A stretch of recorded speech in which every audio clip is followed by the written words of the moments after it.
Israel और Iran के बीच जारी टकराव के बीच ईरान में फंसे सैकड़ों भारतीय छात्रों की चिंता लगातार गहराती जा रही है। दोनों देशों के बीच मिसाइल और ड्रोन हमलों की तेजी से बनी तनावपूर्ण स्थिति में वहां मौजूद भारतीय नागरिक, खासकर मेडिकल की पढ़ाई कर रहे छात्र खुद को असुरक्षित महसूस कर रहे हैं। ऐसे समय में वो भारत सरकार से अपील कर रहे हैं कि उन्हें जल्द से जल्द सुरक्षित निकालने की व्यवस्था की जाए। एनडीटीवी की रिपोर्ट के अनुसार भारत सरकार ने इस स्थिति की गंभीरता को देखते हुए ईरान में मौजूद भारतीयों को सुरक्षित स्थानों पर भेजने की प्रक्रिया तेज कर दी है। सोमवार तड़के जारी एक आधिकारिक बयान में विदेश मंत्रालय ने पुष्टि की है कि कुछ भारतीय छात्रों को ईरान के भीतर ही सुरक्षित ठिकानों पर स्थानांतरित किया जा रहा है और अन्य संभावित विकल्पों की भी तलाश की जा रही है। वहीं ईरानी सरकार ने भारत को सूचित किया है कि जंग के चलते एयरपोर्ट भले बंद हैं, लेकिन जमीनी सीमा चौकियों से छात्रों को निकाला जा सकता है। इसी क्रम में ईरान में मौजूद सभी भारतीय नागरिकों की जानकारी जुटाई जा रही है। भारत और आर्मेनिया के राजदूत जो तेहरान में तैनात है, वहां मौजूद छात्रों को सुरक्षित निकालने के लिए आपसी समन्वय कर रहे हैं। फिलहाल छात्रों को ईरान के धार्मिक शहर कोम में एकत्रित किया जा रहा है। तेहरान स्थित भारतीय दूतावास ने Shahid Beheshti university of medical sciences के सभी छात्रों, चाहे वो हॉस्टल में रहते हो या निजी अपार्टमेंट में, उनको मंगलवार सुबह 9:30 बजे तक यूनिवर्सिटी के गेट नंबर 2 पर रिपोर्ट करने का निर्देश दिया है। इसके बाद बसों के माध्यम से उन्हें कोम शहर में स्थानांतरित किया जाएगा। किसी छात्र को छात्रावास या निजी आवास में रुकने की अनुमति नहीं है।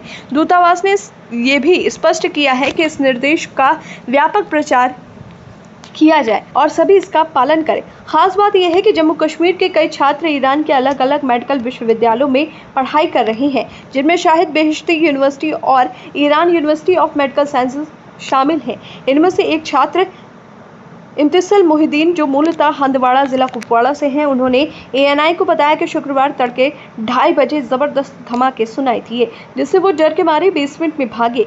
यूनिवर्सिटी प्रशासन ने क्लासेस स्थगित कर दी हैं और छात्र अब बाहर निकलने से बच रहे हैं। ये वही यूनिवर्सिटी है जहां 3 ईरानी परमाणु वैज्ञानिक पढ़ाते थे, जो इजरायली हमले में मारे गए। इससे छात्रों की चिंता और बढ़ गई है। करमान यूनिवर्सिटी में पढ़ रहे एमबीबीएस फर्स्ट ईयर के छात्र फैजान नबी ने बताया कि करमान अपेक्षाकृत शांत क्षेत्र है, लेकिन डर का माहौल वहां भी फैल गया है। श्रीनगर के निवासी फैजान ने कहा कि उन्हें घर से लगातार 10 से अधिक कॉल आ रहे हैं, लेकिन इंटरनेट की धीमी गति के चलते परिजनों से बात करना भी मुश्किल हो गया है। उनका कहना था कि हम डॉक्टर बनने के लिए आए थे, अब बस जिंदा रहने की कोशिश कर रही हैं।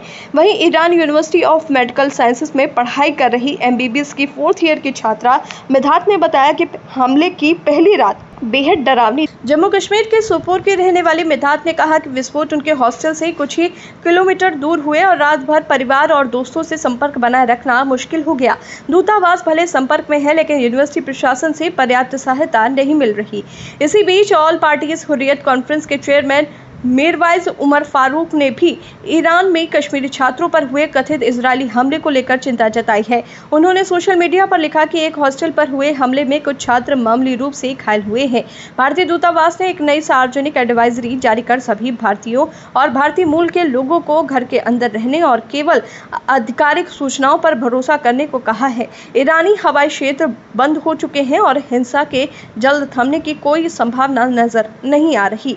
ऐसे में छात्र अब बस उस एक खबर का इंतजार कर रहे हैं जो उन्हें और उनके परिवार को राहत दे सके, घर लौटने की उड़ान।